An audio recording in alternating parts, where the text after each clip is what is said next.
আসসালামু আলাইকুম, আনিশা কিচেনে সকলকে স্বাগতম। আজকে আপনাদের খুব সহজ একটা রেসিপি তৈরি করে দেখাবো, রসালো খাজা রেসিপি। তো চলুন দেখে নিই তাহলে কীভাবে আমি এই খাজাটা তৈরি করি। একটা বাটি নিয়েছি, বাটির মধ্যে নিয়ে নেবো কিছুটা পরিমাণে কর্নফ্লাওয়ারের মধ্যে এখন আমি দিয়ে দেবো তেলের পরিবর্তে আপনারা এটা ঘি দিয়েও করতে পারেন। তেল আর কর্নফ্লাওয়ার দিয়ে ভালো করে মিশিয়ে নেব। এটা একটা ঘন ব্যাটার তৈরি করে নিতে হবে।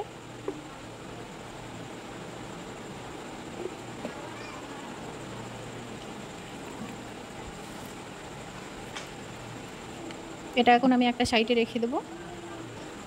আগে থেকে আমি এখানে ময়দা মেখে রেখেছিলাম, শুধুমাত্র লবণ আর পানি দিয়ে এই ময়দাটা মেখে নিয়েছি। এখন আমি ময়দাটা লেচি কেটে নেব।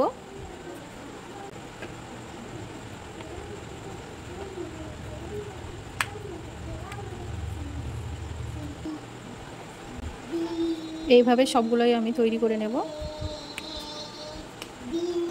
আমি যে পরিমাণে ময়দা মেখেছিলাম, তো এখানে আমার 4টে লেচি হয়েছে।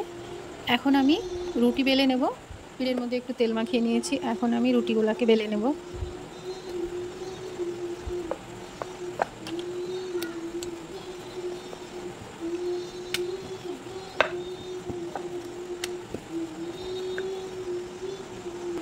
একটা রুটি বেলে নিয়েছি আর আমি প্রত্যেকটা রুটি এইভাবে বেলে নেব। সবগুলো রুটি বেলে নিয়েছি আর আমি যেই ময়দার মিশ্রণটা রেডি করে রাখলাম সেটা এখন রুটির উপরে দিয়ে এইভাবে ছড়িয়ে দেব।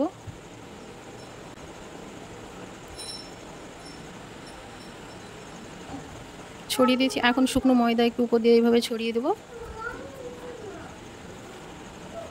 এবার আর একটা রুটি এর উপর দিয়ে চাপিয়ে দেব।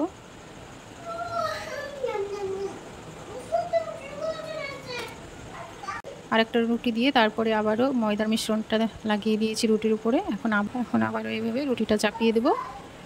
এভাবে করে আমি পরপর 4টে রুটি সাজিয়ে নেব।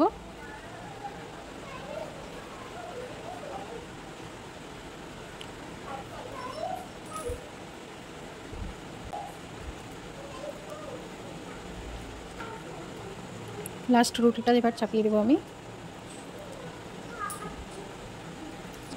পরপর আমি 4টে রুটি এভাবে সাজিয়ে নিয়েছি। এবার আমি এগুলোকে লম্বা লম্বা করে চাকু দিয়ে কেটে নেব।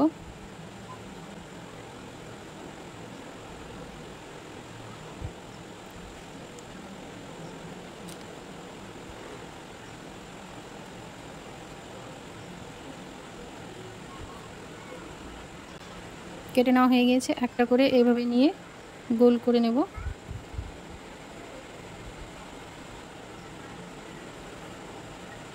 আর এই মুখটা এইভাবে দিয়ে ভালো করে সিল করে নিতে হবে। এইভাবে করে সবগুলোই তৈরি করে নেব। প্রথমে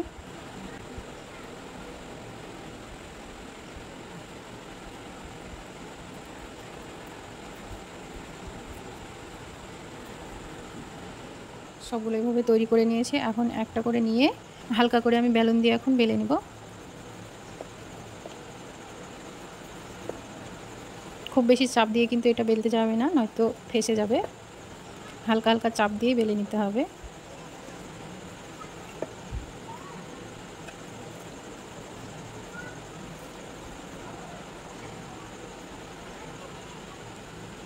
এইভাবে করে সবগুলাই বেলে নেব।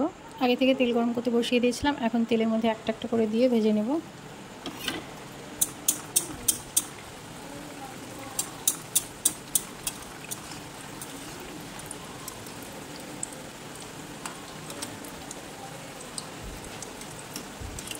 এবার উল্টিয়ে দেব।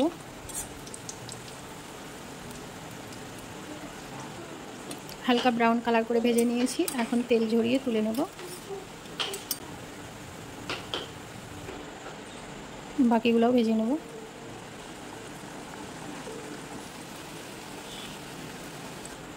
এইদিকে এইগুলো ভাজা হতে থাক, আমি আর একটা গ্যাস ধরিয়ে চিনির সিরাটা তৈরি করি। গ্যাস ধরিয়ে ফ্রাই প্যান বসিয়ে দিয়েছি, এখন দিয়ে দেবো ফ্রাই প্যানের মধ্যে পানি। এবার দিয়ে দেবো চিনি। কালারের জন্য একটু দিয়ে দেবো জর্দার কালার। দেখতে ভালো লাগার জন্য আমি এই জর্দার কালারটা দিয়েছি, চাইলে আপনারা কালার বাদ দিয়েও করতে পারবেন।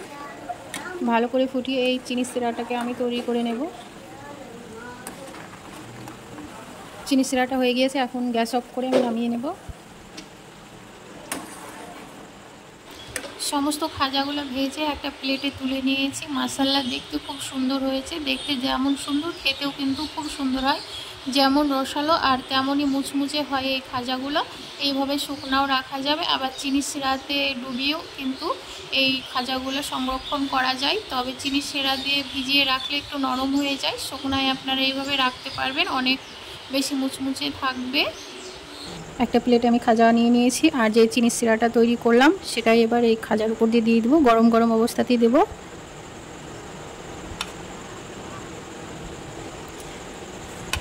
রসালো রসালো এই খাজাটা বানানো খুব সহজ, আর খেতেও কিন্তু দারুণ হয়। এর থেকে মনে হয় সহজ রেসিপি আর কিছু হয় না। খুব সহজভাবে তৈরি হয়ে গেল রসালো রসালো খাজার রেসিপি। এই রেসিপিটা আপনাদের কেমন লেগেছে অবশ্যই কমেন্ট করে জানাবেন। আর একবার আওয়াজ শুনে নিশ্চয়ই বুঝতে পারছেন যে কতটা মুচমুচে হয়েছে। এইভাবেও খেতে পারবেন, আবার শুকনা রেখে দিয়ে বেশ কয়েকদিনের জন্য সংরক্ষণ করতে পারবেন। তারপরে যখন ইচ্ছা হবে তখন চিনির শিরা দিয়ে খেতে পারবেন।